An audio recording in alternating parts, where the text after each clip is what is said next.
Hello, good morning students, how are you. आज हम आपको हिंदी की पाठ्य पुस्तक मधुरवाणी के चैप्टर नंबर 2 का अध्ययन करेंगे। उसमें हमें बताया गया है कि बुद्धि और बल इन दोनों में से क्या बड़ा होता है। फर्स्ट चैप्टर में हमने पढ़ा था कि कवि क्या चाहता है, कवि की क्या अभिलाषा है, उसके मन में क्या इच्छा है, वह क्या करना चाहता है, उसके बारे में हमने जानकारी प्राप्त की। और उसके बाद में हमारा सेकंड अध्याय है, उसमें हमें बताया गया है कि बुद्धि और बल दो अलग अलग चीज़ें होती हैं और उन दोनों में से कौन सा बुद्धि बल बड़ा होता है या शरीर का बल बड़ा होता है। तो उससे पहले मैं आप लोगों से एक बात कहना चाहती हूँ कि अगर आप लोगों ने अपनी बुक्स नहीं खरीदी हैं तो प्लीज़ जल्दी से जल्दी अपनी बुक्स खरीद लें ताकि आपको वर्क करने में, पढ़ने में कोई प्रॉब्लम नहीं आए। इसी के साथ अपना अध्याय स्टार्ट करते हैं। बुद्धि और बल। एक किसान प्रतिदिन अपनी भैंसें के साथ खेत जोतता था। एक किसान होता है, वो क्या करता है, प्रतिदिन अपनी भैंसों के साथ में अपने हल जोतता है। खेत की मिट्टी काफ़ी मुलायम थी, इसलिए भैंसे की जो टांगें थी वो क्या हो जाती थी, मिट्टी में धंस जाती थी।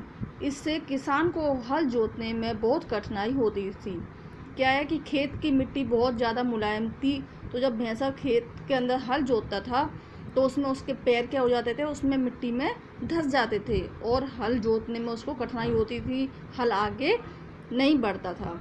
वह गुस्से में भैंसों को दिन रात कोसता रहता, यानी भैंसे को क्या करता था, दिन रात बुरा भला कहता रहता था और उसे नीचा दिखाने के लिए कहता, तूने बाघ को देखा है, वह कितना मजबूत और फुर्तीला होता है, तू भी उसकी तरह क्यों नहीं बन जाता। यानी उससे क्या करता है, बाघ से बराबरी करने के लिए कहता है, तूने कभी बाघ को देखा है, वह कितना मजबूत है और कितना फुर्तीला है, तू उसकी तरह क्यों नहीं बन जाता। बार बार बाघ की प्रशंसा सुनकर भैंसा परेशान हो गया।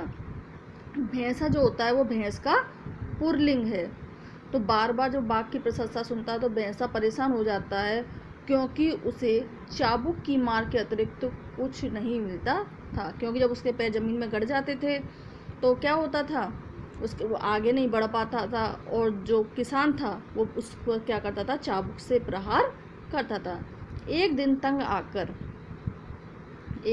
आकर भैंसे ने किसान से कहा, कल मुझे बाघ के पास ले चलना, फिर देखना हम दोनों में कौन अधिक बुद्धिमान और शक्तिशाली है। यानी वो बाघ की तारीफ सुनते सुनते परेशान हो गया था, तो एक दिन उसने परेशान होकर के किसान से कहा कि तुम मुझे बाघ के पास ले चलना, फिर देखना हम दोनों में कौन बुद्धिमान और शक्तिशाली है। अगले दिन प्रातःकाल किसान क्या करता है, भैंसे को बाघ की गुफा के पास ले गया।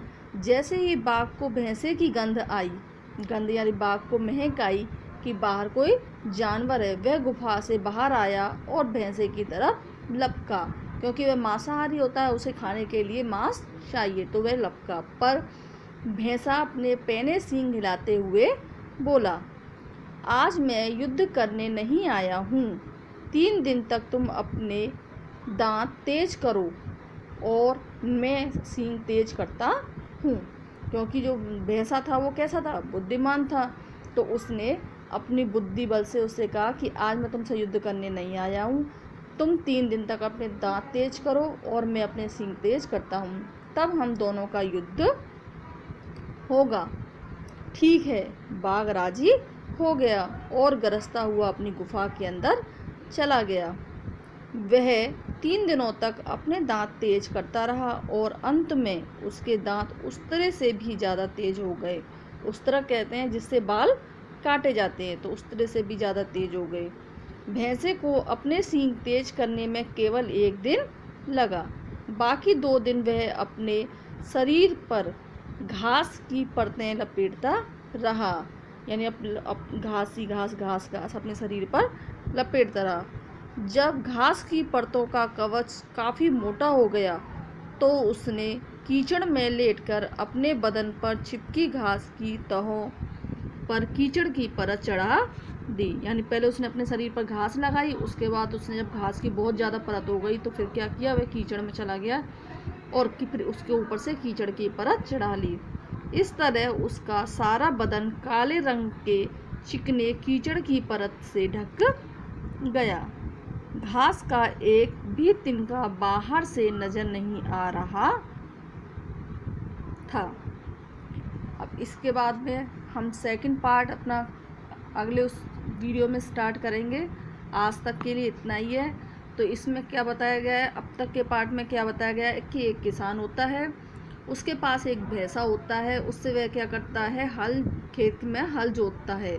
खेत की मिट्टी बहुत मुलायम होती है तो क्या होता है, भैंसे के जो पैर होते हैं उसमें धंस जाते हैं और किसान को हल चलाने में बहुत ज़्यादा कठिनाई होती है।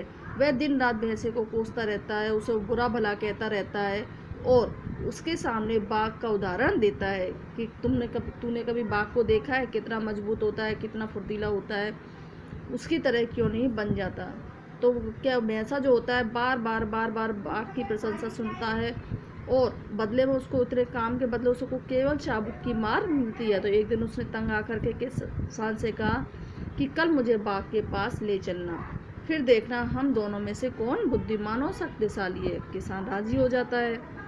अगले दिन वह क्या करता है, किसान प्रातःकाल सुबह होते ही भैंसे को बाघ की गुफा के पास ले जाता है। बाघ को जैसे ही भैंसे की गंध आती है, महक आती है, तो वह गुफा से बाहर आता है और भैंसे की तरफ लपकता है। पर भैंसा अपने पैने सींग हिलाते हुए बोला, आज मैं युद्ध के लिए करने नहीं आया हूँ। तुम 3 दिन तक अपने दांत पैने करो और मैं 3 दिन तक अपने सींग पैने करता हूँ, फिर हम दोनों का युद्ध होगा। बाघ राजी हो गया क्यों राजी हो गया, क्योंकि वह उसके बुद्धि बल को नहीं जानता था। वो यही सोचता था कि मैं ही ज़्यादा ताकतवर हूँ। पर 3 दिन राजी हो गया और गरजता हुआ वापस अपनी गुफा के अंदर चला गया। वह 3 दिनों तक अपने दांत तेज करता रहा और अंत में उसके दांत कैसे हो गए, उस तरह से भी ज़्यादा तेज हो गए। भैंसे को अपने सींग तेज करने में केवल 1 दिन लगा और बाकी 2 दिन उसने क्या किया, अपने शरीर पर घास की परतें लपेटता रहा। यानी घास के ऊपर घास, घास के ऊपर घास, इस तरह से लपेटता रहा। और जब घास की परतों का जो कवच था वो काफ़ी मोटा, उसकी लेयर जो थी वो काफ़ी मोटी हो गई, तो उसने क्या किया, कीचड़ में लेटकर अपने बदन पर चिपकी घास की तहों पर कीचड़ की परत चढ़ा ली। इस तरह उसका सारा शरीर कैसा हो गया, काले रंग के चिकने कीचड़ की परत से ढक गया।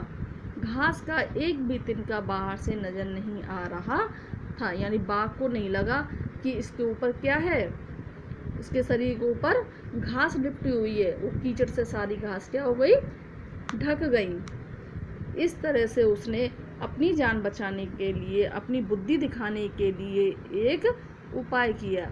अब हम अगले वीडियो में देखते हैं कि उसका ये उपाय कहाँ तक सफल होता है, कहाँ तक वह बाघ से जीत पाता है।